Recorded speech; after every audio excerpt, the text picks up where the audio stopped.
Ladies and gentlemen, the 45th and 47th President of the United States, Donald J. Trump.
Thank you very much. It's a great honor to be here. Incredible people, incredible country.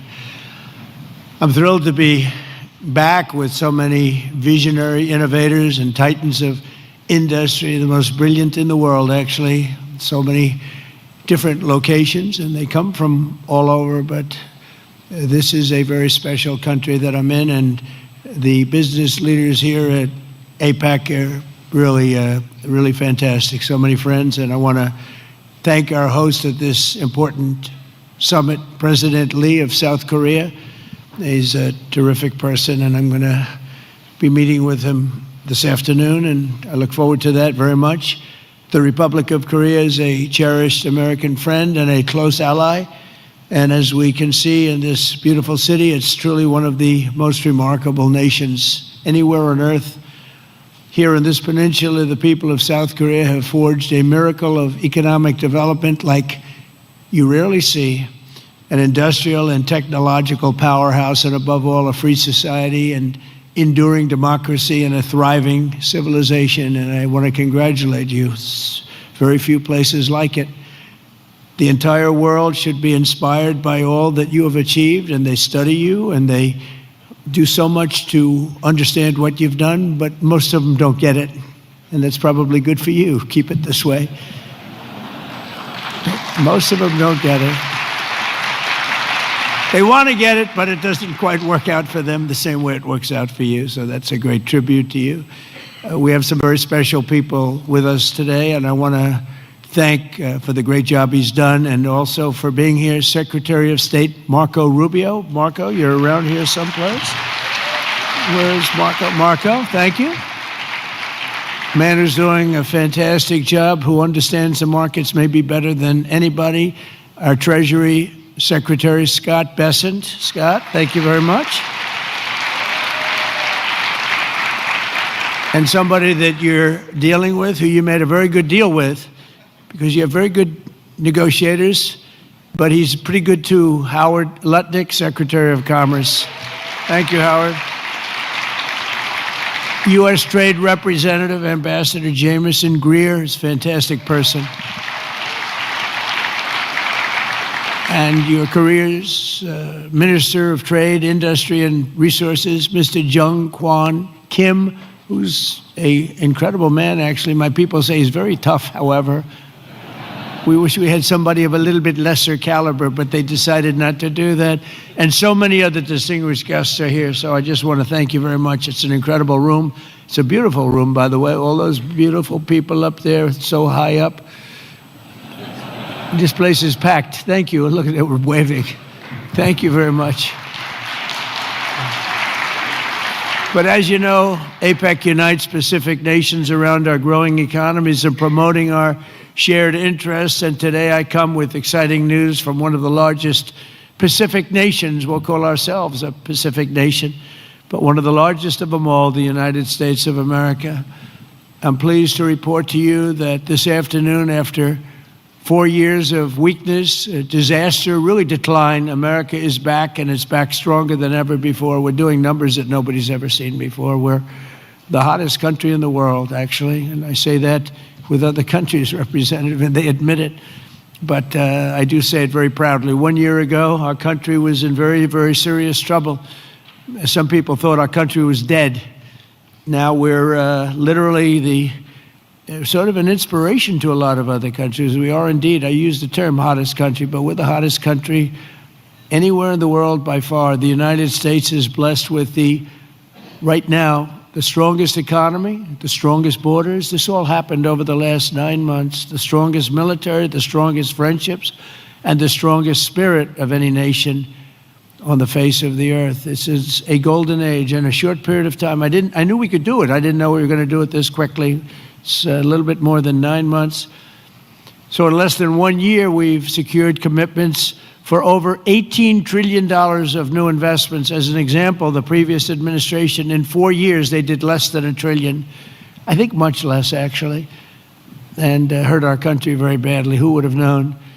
But we're going to be 18, so I figure that we'll probably be at 20 or 21, maybe even $22 trillion of investments coming into our country by the end of the first year of my second term. And, we had a tremendously successful first term. We had the strongest economy in history for our country, strongest we ever had. But this is, I think, blowing it away. We have great policy. We have some very good things happening. The stock market, as you know, is set 45 all-time highs since in a period of, it's pretty good, in a period of 9 months, breaking new records week after week, including one just yesterday. We set the record GDP growth in the second quarter, and that's with all of the things that we're doing. When they are built in a year and 2 years, we're going to go through the roof. I mean, we're going to see numbers that I don't think have ever been seen before. But even during this period of a little bit of a period of transition, you could call it, because I think we're in an economic revolution in America.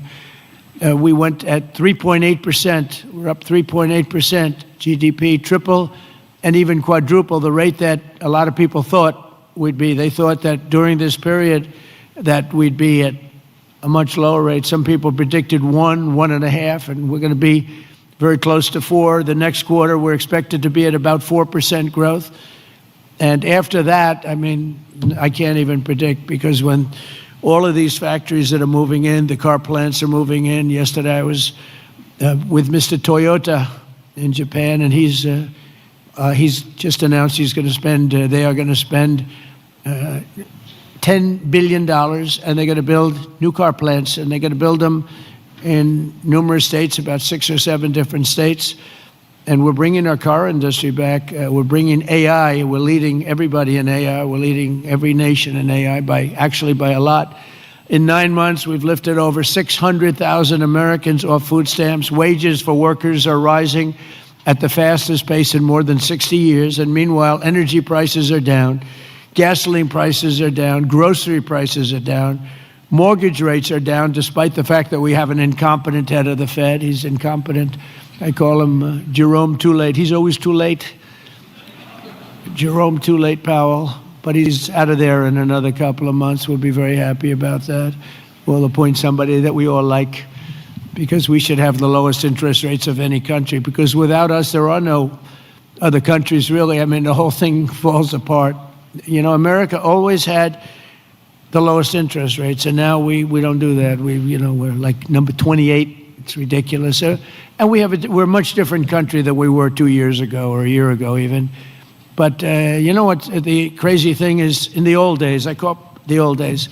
I'm a little bit older. I'm looking at all these young, brilliant faces. I'm a slight, a couple of years older than you, just a couple of years. But in the old days, when you announced good news, the stock market went up.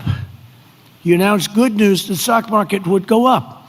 Now, when you announce good news, the stock market goes down, because people say, oh, that's terrible. You're doing well, that's terrible. Interest rates will go up. So they think because of that, interest rates will go up because that. It's inverse to what it should be. We're going to go back to the way it used to be. When we announce good news, the stock markets are going to go up. And that's the way it should be. And we're going to really ride that very hard. And when we announce good news, we're not going to have a Fed that's going to raise interest rates because they're worried about inflation in 3 years from now or something.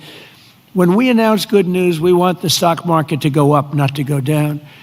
And the scourge of inflation we inherited. We inherited the worst inflation ever that we've ever had. I inherited from incompetent people, and now we're down to a very low rate of inflation, 2.7%, and it's going to be a little bit lower than that. It's almost a perfect number. Believe it or not, you don't want to have zero. You want to have like 1% to 2%, and we're very close to that number. But we had inflation the worst in the history of our country. But factories are booming in the USA, and manufacturing productivity is rising 5 times faster than it was just 1 year ago. Think of that. Steel production is way up by 155,000 tons a week. Oil production is through the roof by 500,000 barrels a day. And mining of clean, beautiful coal, I call it clean, beautiful coal, is up by 2.6 million tons every single month. And we brought coal back into the picture. What you can do with coal today is incredible. So I call it clean, beautiful. I don't use the word coal, I say, because it's got a little bit of a problem, public relations-wise, the word. So we call it clean, beautiful. My administration's not allowed to use the word coal. They have to say clean, beautiful coal. We've given it a new name. It's a three-name deal. Even semiconductor manufacturing is rapidly returning to the United States. NVIDIA and TSMC have just produced the first state-of-the-art Blackwell chip that was 100% made in the USA. In fact, Jensen, who's an incredible guy, he might be here. I don't even know. Is Jensen here? I think he's around. Somebody said he's here. How is he? Pretty good, right? Got a chip that's like 10 years advanced, but he's great. And they're all, building now. They're building tremendous plants in the United States, Arizona, Texas, all over. We're going to have a big portion of the chip market just in a very short period of time. But these tremendous strides are also creating great jobs for our citizens. 1.9 million more American-born workers are employed today than when I took office 9 months ago. Think of that. Almost 2 million people more American workers. Nobody's ever had numbers like that. And those numbers are going to get much bigger, much better than that when we open these plants that are being built all over, the AI plants. I've never seen plants this big. I built shopping centers. I built a lot of things, but if you spend $250, $300 million, you can build a big shopping center. These people are spending $50 billion to build a building. And I say, what's your product? Information. I said, well, good luck. That's a lot of information you're going to have. But, they're the smartest people in the world are doing it, and they all think it's great. All I can do is make it easy for them. And what I've done, one of the things that I'm most proud of, because I thought of it like every, country, our electricity production, our energy production is not, it's not, nobody ever saw this kind of a revolution with the AI. And what they need more than anything is electricity. So if a country was able to do that, it would be, pretty unusual. It would be very hard, maybe you could say impossible. So I came up with a concept when they build this massive plant, sometimes the size of Manhattan. Think of that. The size of Manhattan, these plants are the biggest. I've never seen anything like it, actually. Nobody has. There's never been anything like it. But I let them build their own electricity generating plants with it.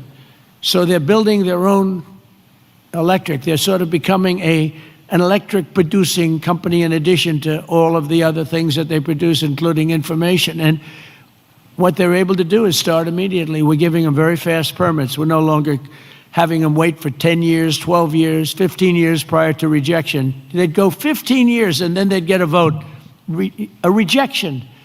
And by that time, their concepts were old and obsolete anyway. So, it's terrible. And we're getting it done rapidly, literally rapidly.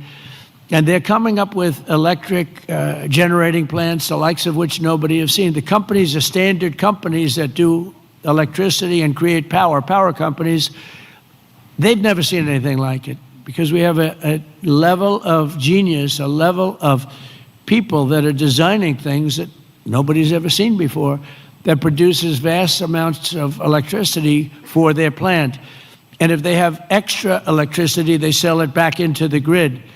So they really, it's really been amazing. And it allows people to start building immediately, and they can't blame the government. They won't blame me because I didn't produce enough out of the grid that's 200 years old. So we have more people now working than at any time in the history of our country. We've sort of just begun. It's hard to believe, actually, if you knew where we were 2 years ago. All of this is incredible news for Americans and for nations around the globe, and it is for South Korea, because we're partners. We're serious partners. We're wedded, and we have a very special relationship, a special bond. In fact, we're working with you on shipbuilding, where you're going to come in. We were the #1 in the world during World War II. We produced a ship a day. Can you believe it? You know, tankers and freighters and this, a ship a day. And today we're not really building ships, and we're going to start, and we're going to have a very thriving shipbuilding industry, and we're working it with South Korea very much so. In fact, some of the people in this room, they bought the Philadelphia shipyard. I think it's going to be one of the most successful yards in the world, anywhere in the world. It's great. Known for incredible production years ago, and sort of through bad management or bad thinking by people that were prior to me. I mean, you have to blame the president. You can give the president credit or blame the president, but I blame the president. They allowed the shipbuilding industry to go away, essentially, in our country. We're going to bring it back very, very powerfully. When America thrives, our partners thrive, and our alliances thrive with all of the countries. The Indo-Pacific thrives, and that's good for all of us, and the entire world becomes safer and wealthy and greater than ever before. We get along with a lot of countries. We solved a lot of wars and a lot of problems, and that's all good for all of us. The extraordinary American turnaround that I've just described has been achieved not by just continuing business as usual back in Washington. If I didn't win the election, and we won it in a landslide, we won by tremendous numbers. I had a whole thing too big, you have to say, too big to rig. We didn't want any rigging. We had these great polls going in. I said, don't believe the polls. Pretend we're 1 point down. Always assume we're 1 point down, and everybody voted. We won in a landslide. We won all 7 swing states. You have to win the swing states, and we won all 7, which is something that rarely happens. But to win the popular vote by millions, we won everything you can win. The Electoral College by a tremendous amount. We won in counties. They have counties, thousands of counties, and we were 2,700 compared to 525 actually. So think of that. We were 2,750 compared to 525. And that's why the map shows all red. Red being Republican, not something else. Red being Republican. Only a few people understand that one. My administration has rejected the old model of incompetent government that punished success and rewarded failure and made building anything almost impossible. When you come into our country, and many of you are doing that, but when you come into America, you're going to get service like you've never seen before. Quick permits, and we want safety, we want great environmental, we want everything good, but it's going to go quickly. We're rewarding those who build and create and hire and invest in the USA, and we're making America the best place on earth to do business, and that's what it's become very quickly. We have some wonderful people. Lee Zeldin at Environmental, he's incredible. He gets the right result quickly, and he makes sure that people do the right thing. But we will have the best tax rates, the lowest energy costs. We have the lowest energy. We have tremendous amounts of energy, more than anybody else. We have the most oil and gas and coal, more than any other nation on earth. So that's a big advantage that we have over others. We have the lowest regulatory burden. In my first term, we cut more regulations than any other administration in history, and we're going to do about the same level right now or more if we can. The most advanced technology and the fairest trade deals anywhere in the world. And for decades before I took office, our country was run by legions of bureaucrats who were always looking for a reason to say no. Why? How can we say no? They wanted to say no. They thought that was their job, and it's really just the opposite. We work to say yes. So now we have a president in the White House who cuts through the red tape and excuses. We don't stand for excuses, and says yes to big ideas and bold initiatives and grand ambitions so that America can have great industries, great dreams, and to be the greatest nation on earth, which is where we are now, actually, in a very short period of time. We're rebuilding things that are incredible. We have the strongest military in the world. We have the best equipment. We have the best manufacturers of equipment. And South Korea is buying a lot of our weapons, we make the best. We have the planes and just about everything other than ships, and we'll be there very shortly with ships too. But the only reason it's not ships, because, I don't know, for some reason they stopped doing that. I guess they went on to other businesses, but there are some basics in life, and one of the things you need is ships. I always say you need steel, you need aluminum, you need this. There are things you don't need. A lot of things that a country doesn't need them, but things you need steel. Got to have steel, and we're redoing our steel, and some of the people in this room are very involved in that. We're redoing our industry. We're starting to produce large amounts of steel, massive amounts of steel. We'll be right at the top in a very short period of time. The mills are opening again, and they're opening up big. And again, it's national security, and it's because of tariffs. We're reclaiming our heritage as a nation of builders and doers, and we're pioneers in a sense, but we're really doing it again, but we're doing it even better than we did the first time, which is the first couple of 100 years. And we're pursuing this vision with unrelenting drive and really unprecedented success. In July, I proudly sounded law. It was very important. I went into the archives. We looked at every possible thing you could look at, and I signed into law the largest tax cuts in American history. And as you remember, in my first term, we cut taxes from 39% down to 21%. And now we've done even better than that, putting more money in the pockets of American families that make up the largest consumer market on earth. For businesses and manufacturers like those in this room, our tax law includes 100% expensing for all new factories, plants, and equipment. So that means you can write everything off in the first year. So that's like we had in the first, except this goes for a period of 10 years, whereas the other was over a much shorter period of time. And I actually think that we had such tremendous success. I always said that was the single most important thing, the expensing, the one-year expensing. Upon taking office, I signed executive orders that require that for every one new regulation, 10 old regulations have to be eliminated. I did that in the first term too, and it worked. So if you want a new regulation, you have to get rid of 10, and already we're exceeding that limit, reaching closer to 30 to 1. Our people have done that, our great secretaries and other people in the administration. So we've been actually at a level where we sign in a new regulation, they get rid of 30 old. We're sort of cleaning up the books, because many of these regulations are obsolete, they don't belong, and some were so horrible, they were obsolete, but they really stopped projects from being built, and we're getting rid of all of them.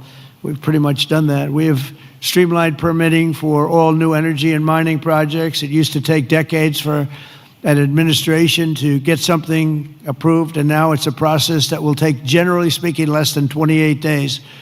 In addition, across government, we're guaranteeing a rapid and expedited regulatory review for all new projects in the United States, and that's worth billions and billions of dollars to industry. You spent more money on trying to get something approved than you do in building the plant itself. You know, in Louisiana, my first term, there were 2 plants, and one was financed by a tremendous group of Japanese investors, and it was about $16 billion, LNG plants. Another one was financed by people from South Korea and others. LNG, both have a massive LNG. They were in the review process. One was 15 years, one was 16 or 17 years, and they were then told, forget it, we're not going to get it approved. So I came into government, I heard about it, and I love Louisiana. We did very well there. We did well in just about all the states, but we did really well in Louisiana. And so I got involved. The one plant that was in for almost 15 years, I got it approved in one day. One day. In fact, when we called the people to say that they got approved, they didn't know what the hell we were talking about. They said, you got it approved. We sort of gave up on it. I said, no, you don't have to give up. We got it approved. The other one took me a little bit longer. I didn't do as good a job. It took me 1 week. And they got approved, and they got built. They're massive plants, and they're doing unbelievably. They're like setting records, LNG, big, it's like the Empire State Building lying on its side. And all I know is, I looked at it, I said, what kind of a building is that? All it's got is pipes going back and forth. I never saw anything like it, but whatever it is, it works.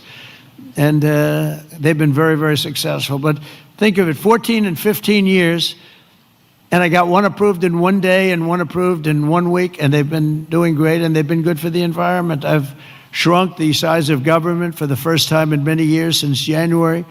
100,000 bureaucrats have left the federal payroll. You've probably seen that. So we're creating real jobs. We're getting rid of wasteful jobs. Government spending is down 2.5% this quarter compared to 1 year ago. It was going through the roof in the previous administration. And in stark contrast to 4 years ago. I mean, if you look, 100% of all new jobs created in America under my administration have been created by the private sector. Think of that. The government created no new jobs.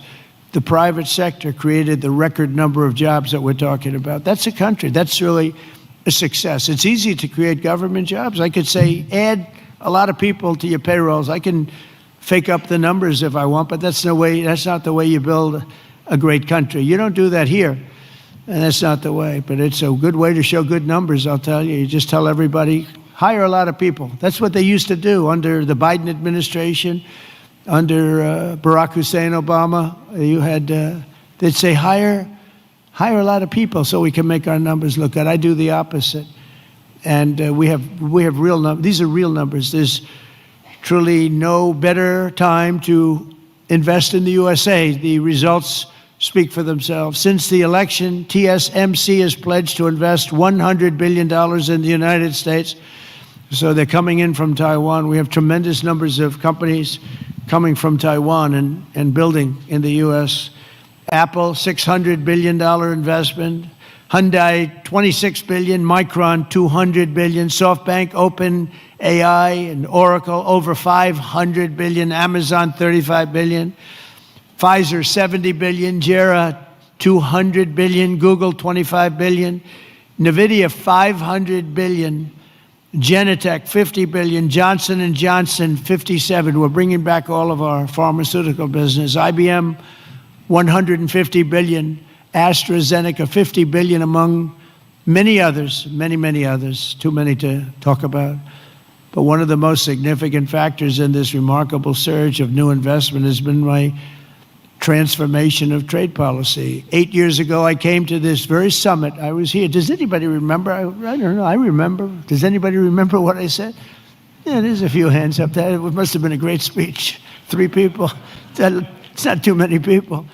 But there's no reason to, because you saw whatever I said, I did. And for the first time, I laid out the principle that economic security is national security. Economic security, that's for South Korea, that's for any country. But economic security is, in fact, national security. I made the case that the global trading system was broken and in urgent need of reform, had to be fixed. The system had been exploited by countries that broke the rules at the expense of countries that followed the rules to a T, and asked the nations of APEC to be our partners in making the system fair and more sustainable for all of us, and we all work together, the APEC nations. 8 years later, as I'm back here in Asia, and I'm pleased to say that the positive vision for revolutionary reform I laid out, it seems like a long time ago, is now a reality. What really seems amazing is that we did all these things. We stopped a lot of wars. We did so many different things, made our country strong. Thank you. Thank you. And the campaign seemed like so long ago. And I was reading something today in one of the journals, and they said, can you believe it? 1 year ago, I was campaigning to win. Think of that. It was about a week. In a week, it'll be November 5th.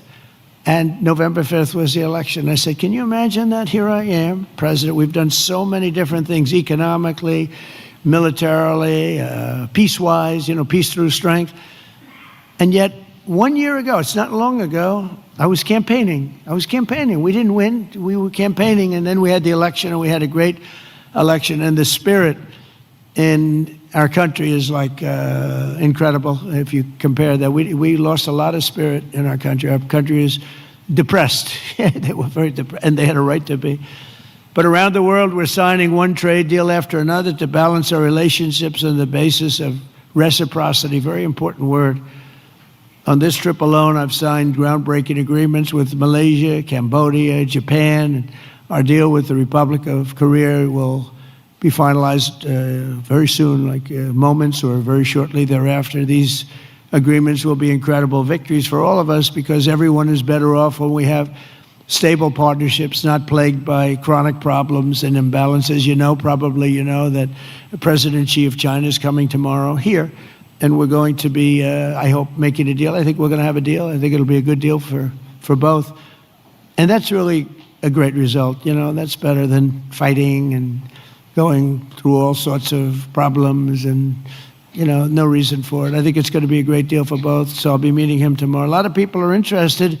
They're also interested in what we're doing, but they're interested in that. I can tell you a lot. The world is watching, and I think we'll have something that's very exciting for everybody, and that's also good for South Korea. It's good for all nations. We're ending gaping trade deficits, unfair trade barriers to market access, insecure supply chains, weak, pathetic supply chains, and much, much more. We had such bad supply chains under the last administration. It was embarrassing. And we're entering a new era of trade that truly works for both sides. Got to work for everybody. Deals have to be good for everybody. I've heard that all the time, and I never really believed it, I'll be honest. I said, if you make a great deal. The best deals are deals that work for everybody, especially when you're talking about nations. When you're talking about nations, it really is a little bit different than you're doing a business deal and you want to just rip their hearts out, right? These guys know what I mean. They've ripped out so many hearts. But when you have nations, it's a little bit different, It's you gotta all balance out a little bit. When I announced reciprocal tariffs last April, some people thought it was wonderful and others really weren't so sure. They weren't sure. They didn't understand tariffs because tariffs were used against us. We didn't use tariffs stupidly. And we do now. National security. This week we proved once and for all that there were no critics left. The only critics are people that took advantage of us for many years, and now they're not able to do that. The deals we're signing with our friends and partners are making our alliances closer and stronger than ever before, and they respect us because it was so foolish. The people that ran our country were so foolish.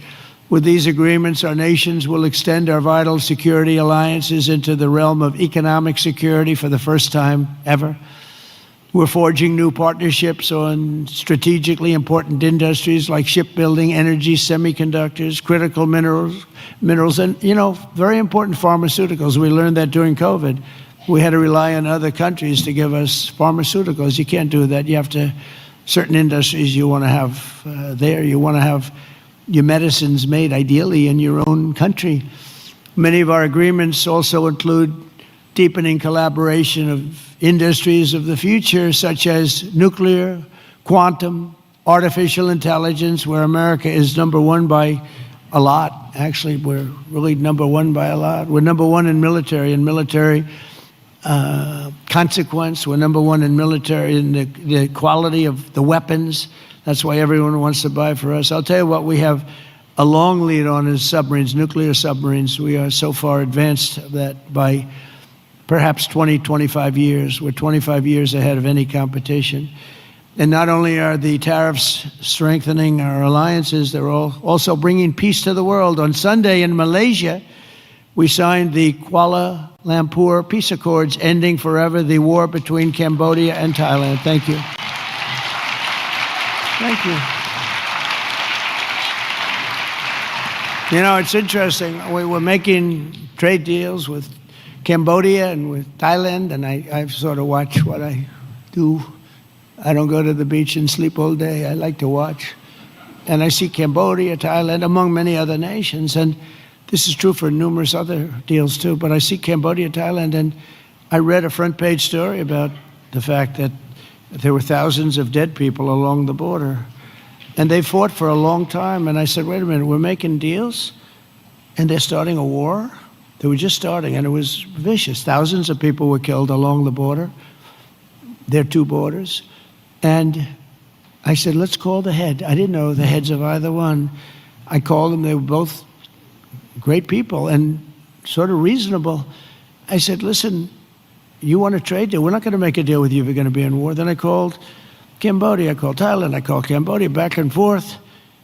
And after about 2 days, we ended up with the help of Malaysia. Malaysia was like a mediator. We used a beautiful facility in Malaysia because it was too hot. The other two, and I don't mean hot weather-wise, I mean it was hot. It was too hot with bullets flying all over the place. And Malaysia was fantastic, and they helped implement it. The prime minister was great guy, just left him. And within 2 days, we signed a deal, and the two people came in, they were like best friends. It was a beautiful thing to see. We saved, probably millions of lives. They've had a tempestuous relationship I said, for how many years? 500 years. They said, that's a long time. That's a long time. But we think this is going to be, hopefully, I use the word everlasting. Same thing in the Middle East. We hope it's going to be everlasting peace. They've never had peace. They've 3,000 years, and we signed in the Middle East. But I've ended 8 wars in 8 months, and in many instances, trade has played a big part in getting those wars ended. On top of it all, tariffs now projected to reduce our deficit by $4 trillion over the next 10 years, and I think actually much more than that. That's national security, because you can't have deficits and you can't have debt all over the place. And stops inflation and strengthening the dollar and ultimately balancing our federal budget, which I think we're going to do very quickly, only because of our policy of fair tariffs. And for any company that does not wish to pay the tariff, I say, you could build your factory in America. If you build your factory in America, there are zero tariffs. But, again, going back to the wars, it's so important. If you look at India and Pakistan, so I'm doing a trade deal with India, and I have great respect and love. As you know, for Prime Minister Modi, we have a great relationship. Likewise, the Prime Minister of Pakistan is a great guy, and the Field Marshal, they have a Field Marshal. You know why he's a Field Marshal? He's a great fighter. He really is. He's a great guy, too. And so I know them all. And I'm reading that 7 planes were shot down. They're going at it, and they're really starting to go. And it's a big thing. These are 2 nuclear nations, and they're really going at it. And I called Prime Minister Modi. I said, we can't make a trade deal with you. No, we must make a trade deal. I said, no, we can't. You're starting a war with Pakistan. We're not going to do it. And then I called Pakistan. I said, we're not going to do trade with you because you're fighting with India. And, 2 nuclear nations. And they said, no, you should let us fight. They both said that. They're warring. They're strong people, I'll tell you what. Prime Minister Modi is the nicest looking guy. He says, and he looks like you'd like to have your father, like, he's a killer. He's tough as hell. No, we will fight. I said, whoa, this is the same man that I know. But after a little while, and they're good people, and after literally 2 days, they called up and they said, we understand, and they stopped fighting. How is that? Isn't that amazing? Now, you think Biden would have done that? I don't think so. Most people wouldn't have thought of it, but, they wouldn't have thought of it. No, but here we are, we're doing deals. So you add an extra sentence, and you say you have to stop shooting at each other. 7 planes were shot down. You have to stop the war. And they stopped the war. And if it weren't for the tariffs, I said I was going to put 250% tariffs on each country, which means that you'll never do business. In other words, there's nothing you can sell for 250%. That means that's a nice way of saying we don't want to do business with you. You don't have to say that, because that's a nasty, we don't want to do business. No. You say we're going to put 250% tariffs if you don't stop the war. And they understood that, and within 48 hours, we had no war, no people killed. I mean, it's makes me feel so good.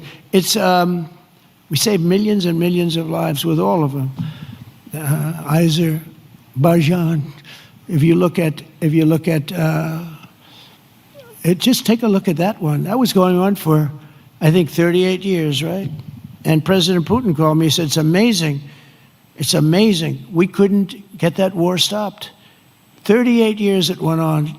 Millions of people killed, and we got it done. And the 2 countries came in, and they were in the White House, and they started off here, and they got closer. After an hour, they were hugging each other in peace. It was amazing, actually. It was beautiful to see 2 very good countries, 2 very good leaders. One was there for 22 years, one was there for 7. And they both said, my entire political life, all I did was shoot people on the other side. And we got it closed up. And we did that 8 times. The only one I didn't do is Russia, Ukraine, but that'll get done too. That'll get done. I thought that was going to be an easy one because of my relationship with President Putin. He turned out to be a little different, but I think it'll get done. It would have never started if I were president. That war would have never, ever started. So we've used trade to create peace in a lot of different locations. We also solved the war in Africa, Congo, Republic of Congo, and Rwanda. That was much smaller to do with trade, more to do with common sense. They were fighting for years. 10 million people were dead, and we got that one done too. So we did a lot of them. We did 8 in 8 months, and I think the other one's going to come along. I really think so. I thought that would have been one of the easier ones. Who would have thought we created peace in the Middle East but didn't get Russia and Ukraine? Because peace in the Middle East was undoable. They're shaking their heads. They're agreeing. It was undoable. We got it done. 3,000 years, okay? They never had peace. They never had anything like it. We have all countries signed up, and the level of spirit and everything, I think it's going to hold for a long time, hopefully forever. Hopefully that's an everlasting one too.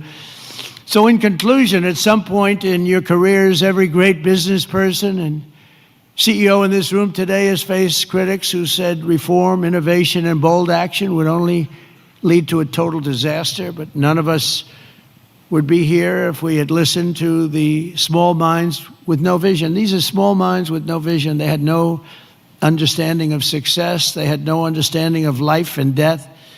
True success comes from having the confidence and the courage to prove the doubters wrong. And oftentimes you'll go the opposite way of almost everybody, and you'll be the one that's right, and the others will be the one that's wrong. And that's where you have your greatest successes. And that's what America and our Indo-Pacific partners really are doing this week, and what our businesses and entrepreneurs do each and every day. That's what you do, the most successful people in the world. Together we're solving the challenges that no one before us has ever been able to solve, and we're forging a free and open Indo-Pacific, and for all of the people, we're creating a future of dignity and security, prosperity and pride. From the rolling hills of San Francisco to the gleaming streets of Seoul, from the bustling factories of Toledo, Ohio, to the bright lights of Tokyo, from Pittsburgh to Palawan, from Boston to Bangkok, from Detroit to Da Nang, and from Cleveland to right here in Gwangju. Nice place. Did I do good with that one? Did I do okay? Gwangju. Good, beautiful place, by the way. We're strengthening old friendships, forging new bonds, building new factories, pioneering new industries, and creating a dramatically better world for our children and for generations to come. Together we will build a future of strong, independent nations on both sides of the vast ocean, joined by our common interests, united by common values, and reaching constantly toward a richer, safer, and more peaceful Pacific with fairness, persistence, and common sense. That's such an important 2 words. We will build together, we will trade together, we will prosper together, we will thrive together, and above all, we will win together like never before. We're going to have an incredible relationship together for generations to come. And I just want to thank everybody in the room. I know so many of you, you're incredible people. God bless you. God bless the nations of this great region, and God bless America. Thank you very much, everybody.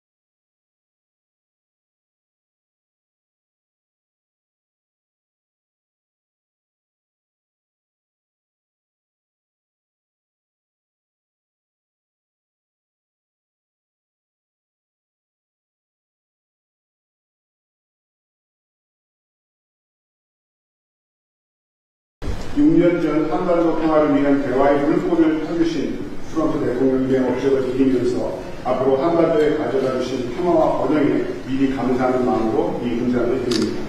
To honor your achievements in paving the way toward peace on the Korean Peninsula 6 years ago, and in anticipation of the peace and prosperity you will bring to the Korean Peninsula, we present you this medal with our deepest appreciation.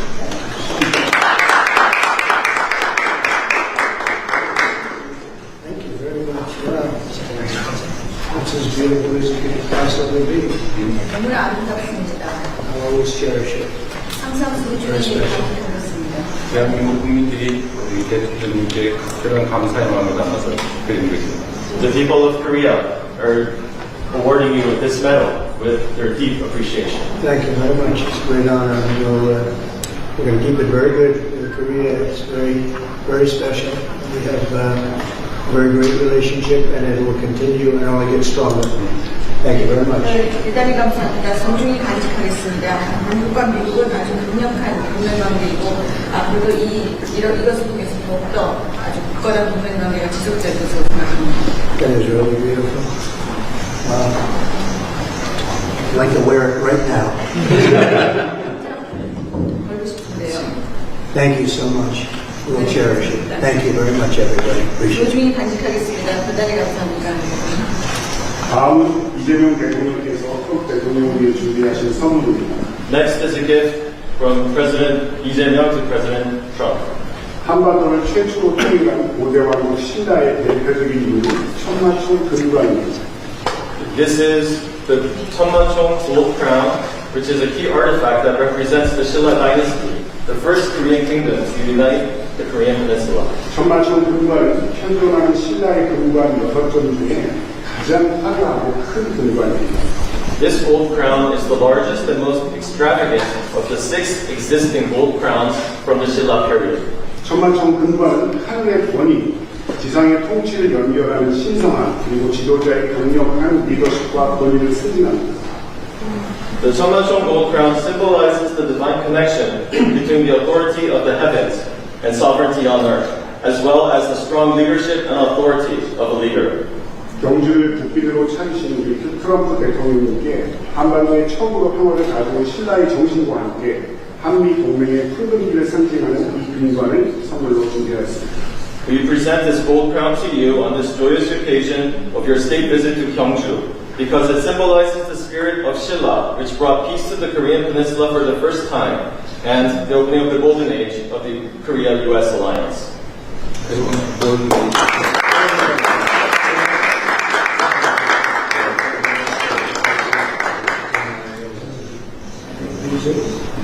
Very special. It'll be a very special place. Thank you very much. 특별한 선물 감사드립니다. 한국과 미국 간의 새로운 시대를 위해 To new trust and companionship between Korea and the United States. Absolutely. That's right. Thank you very much, everybody. I appreciate it. Thank you very much. 대단히 감사합니다. Okay.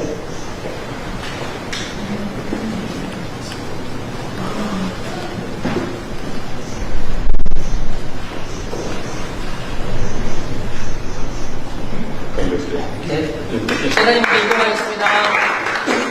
대단분들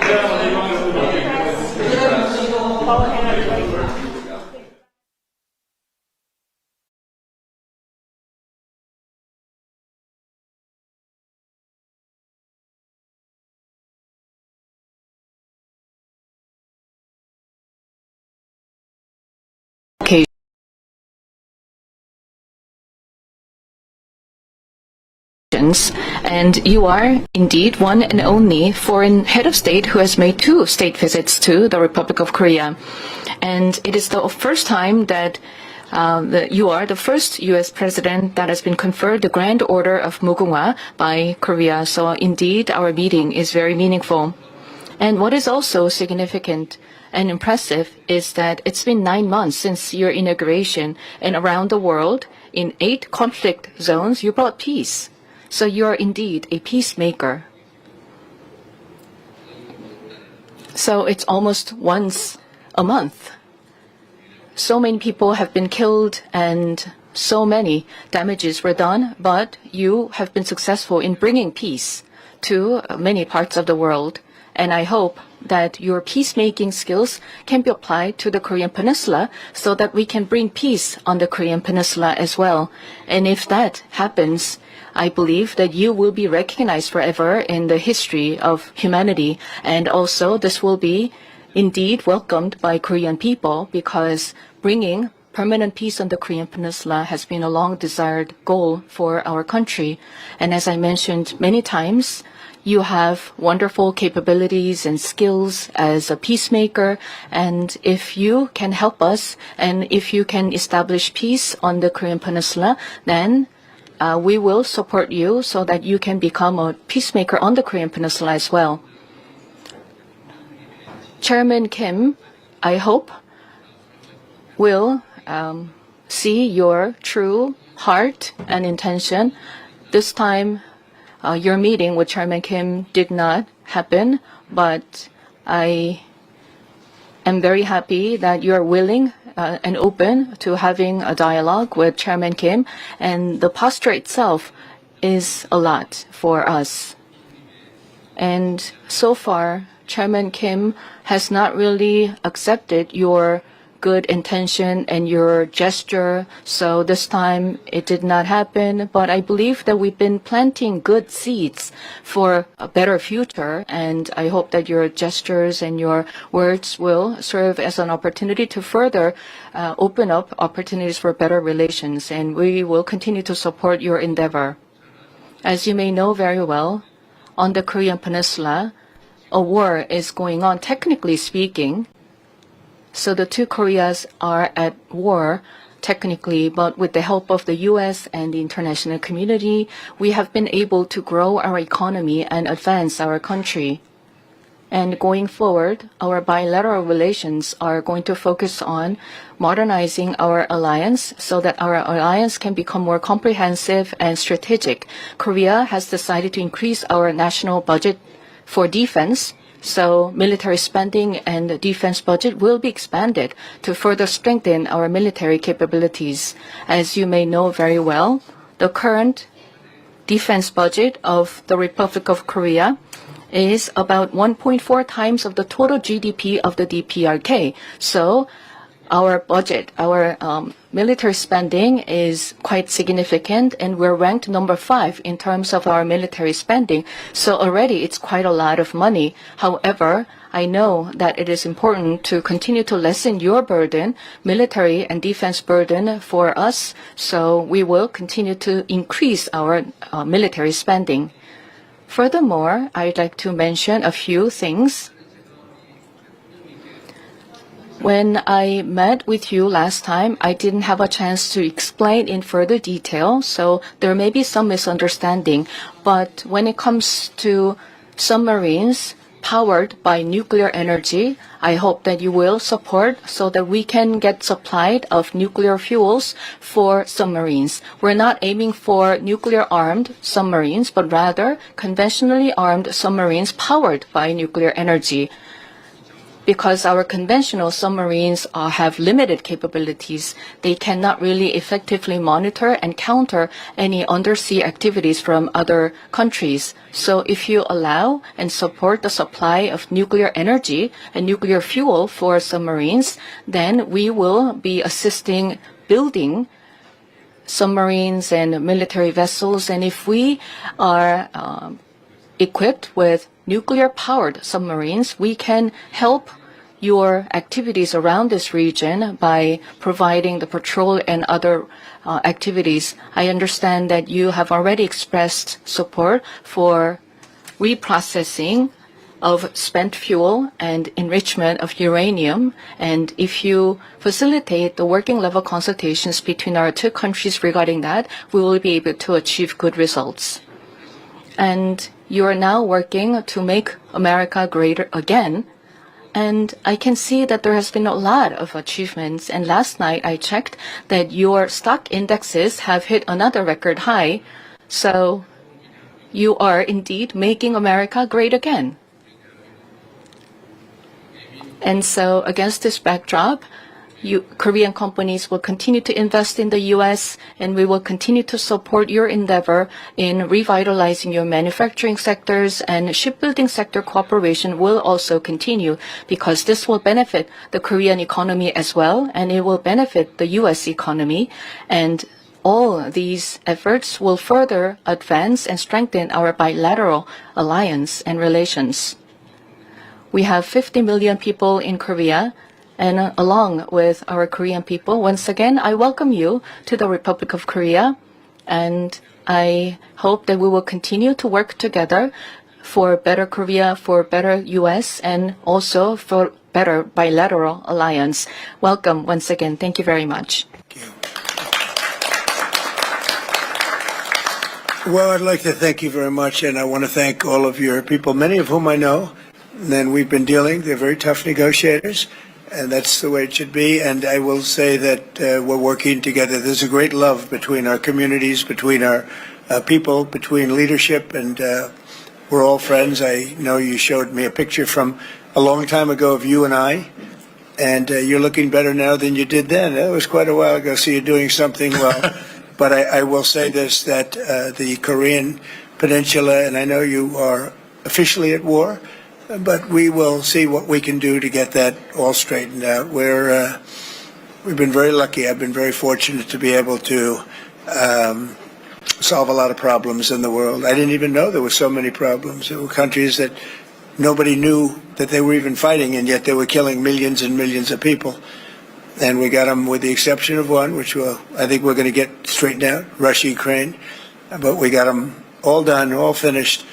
And you know that I'll be working on this very hard with you, with your team, with a lot of other people, see if we can do something that makes sense. I know Kim Jong-un very well. We get along very well. We really weren't able to work out timing. We have President Xi is coming tomorrow, and that was something that obviously is very important to the world, to all of us. You'll be watching very carefully. We're meeting right here, and we're all looking forward to that. I think it's going to work out very, very well for everybody, and I look forward to seeing him. And that was our focus really for this visit. But we'll have other visits, and we'll work very hard with Kim Jong-un and with everybody on getting things straightened out, because that makes sense. You know, I have a couple of phrases that I like. One of them is common sense. It's common sense that should work out, and I feel certain that it will. It may take a little time. You have to have a little patience, but I feel absolutely certain that it will. In the meantime, what you've done is amazing. What you've, first of all, the welcome and the beautiful honor you bestowed on me as the only American president. That's really a great tribute to our country. Not to me, it's a great tribute to our country, but I had it focused toward you as opposed to against you, which some people did. What you've done and what you've created, what you've done in really a very short period of time, relatively speaking, is amazing. It's really amazing. And you're working with us now on shipbuilding because you become a master of shipbuilding. You know, during World War II, we were the biggest. We were number one by far, the United States. And then through a series of very bad decisions or lack of caring, we really didn't make ships very much anymore. We made other things very well, but we didn't make ships. Well, making ships is a necessity. And I know we're working in the Philadelphia yards and in various other places in the United States where you're coming. We're going to make ships together in the United States, and we're going to start up shipbuilding, and we'll be right at the top, or at least toward the top, in a pretty short period of time. But we have a lot of industries that are together, and we have a lot of industries where we're leading. We're leading in AI now. We're leading in a lot of the different things. We have many car companies coming back, as you know, to the United States. Yesterday I was in Japan, and Toyota is investing $10 billion on building car plants, numerous car plants throughout the country with American workers, largely American workers. And we have many, many of them opening. So we have a lot of industry coming back. We're going to be having, I think by the end of my first term, we should have $22 trillion invested in the United States from other people and countries. And that's a record that's not even close. I think the record could be just about one-fifth of that. And the previous administration had less than $1 trillion in 4 years. and we're going to have maybe 21 trillion, could be even higher than that in 1 year. So nobody's ever seen anything like, no country's ever seen anything like that. But I just want to let you know it's a special bond that we've had. We've had it for a long time, but you've never had it as strong as you've had it with me. And it's a tremendous honor. I will tell you, driving up in the Beast, that's called the Beast, driving up in the Beast, the limo, with those very powerful people carrying very vicious-looking weapons, it was something. That was some spectacle and some beautiful scene, and I know what goes to making that happen. But it was so perfect, so flawlessly done, and all of us, I can speak for my entire cabinet and all the people with me, I don't think we've ever seen anything like that. So I just want to thank you for that. That was a very special welcome, and it will be remembered. And Marco, I think you're working extremely well with the defensive side, defense and offense. You know, we have both defense and offense, and they're equally as good. In fact, our defense is very important from the standpoint of helping other countries. But we're going to take care of, we're going to work with you, and we're going to take care of the one, it's really a lingering cloud. I would call it a lingering cloud that's over your head. We're going to see if we can get that straightened out. And I just want to thank you again for the welcome. And I wanted to say we've been friends for a long time, and you are going to be a great president. You already are. And if we can do this together, then you'll go down as the greatest of them all, and we'll try and make that happen. Thank you very much. Great honor. Thank you.